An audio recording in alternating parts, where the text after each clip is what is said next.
Ouais, donc petite présentation de la machine. Donc là, en fait, tu as un Mark 10 Pro Contractor. Donc ce qui différencie la version Pro Contractor de la version standard, en fait, c'est déjà l'afficheur digital, en fait, à LED, qui t'affiche donc la pression et aussi la quantité de peinture ou d'enduit qui a été pulvérisé en litres. Et puis aussi, il y a un diagnostic aussi qui s'affiche. Voilà. Autre option et pas des moindres, c'est l'enrouleur ici. Donc là, c'est quand même le truc super pratique, c'est pour ça que j'ai pris ce modèle-là. Donc là, regarde, comme tu peux voir, donc la version standard, tu as juste un cadre classique. Là, ils ont mis sur moyeu un système d'enroulement. Et donc là, en fait, c'est hyper simple, tu as juste à tirer, en débloquant bien sûr ici, avant. Hop, tu débloques, tu tires, tu sors ton tuyau. Et quand tu veux le rembobiner, en fait, quand tu as fini ton chantier, hop, tu le mets comme ceci, tu viens bloquer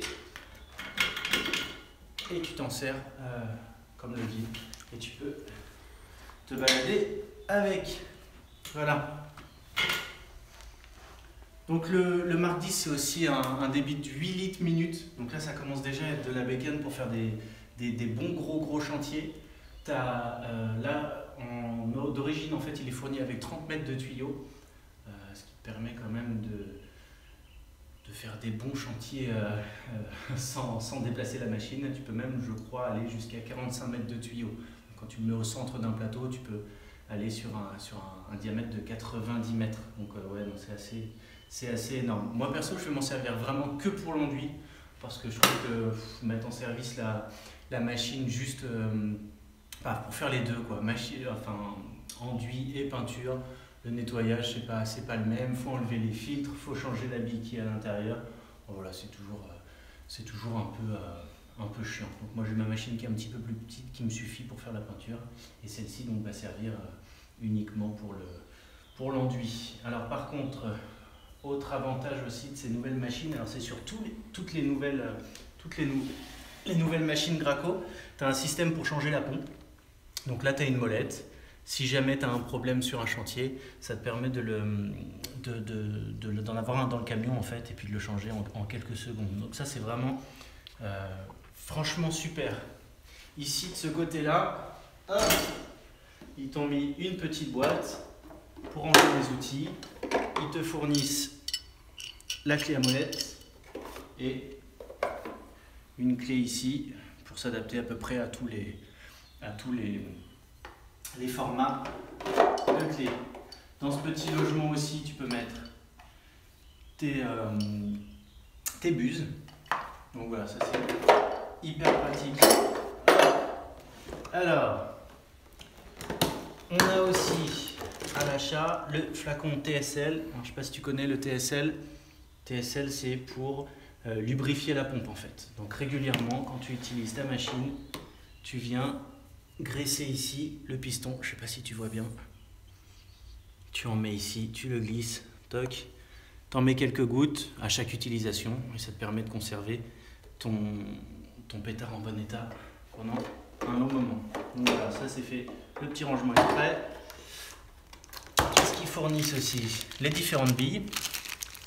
Donc ça, c'est les billes de la pompe. Le support de buse, là.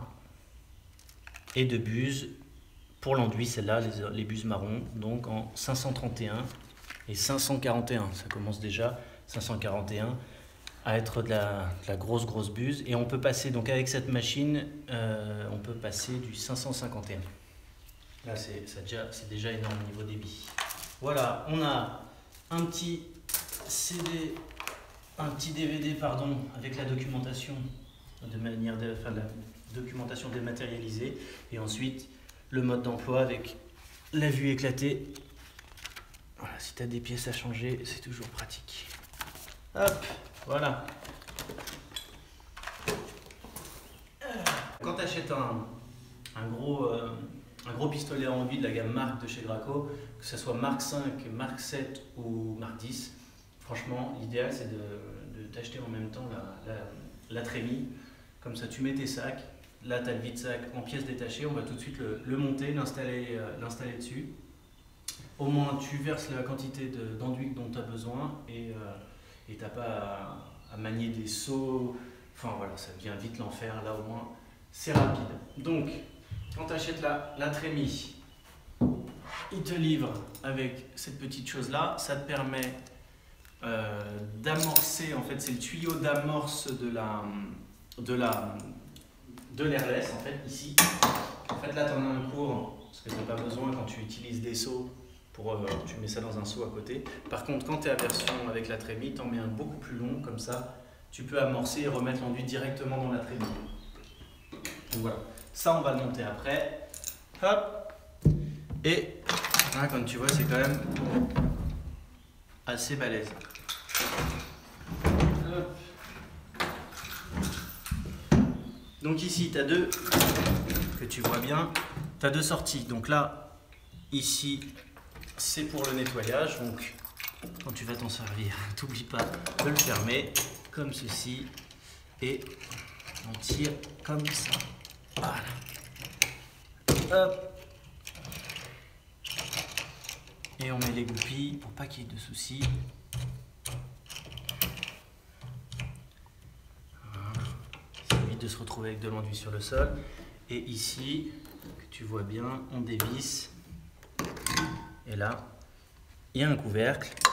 Et ici, regarde là, tu as un caoutchouc et tu viens mettre en fait la tête de l'airless. Donc ici, tu viens la mettre dans ce trou là. Comme ça aspire directement, tu vois, c'est un caoutchouc, donc c'est étanche et ça permet vraiment comme ça de pomper bien l'enduit comme il faut.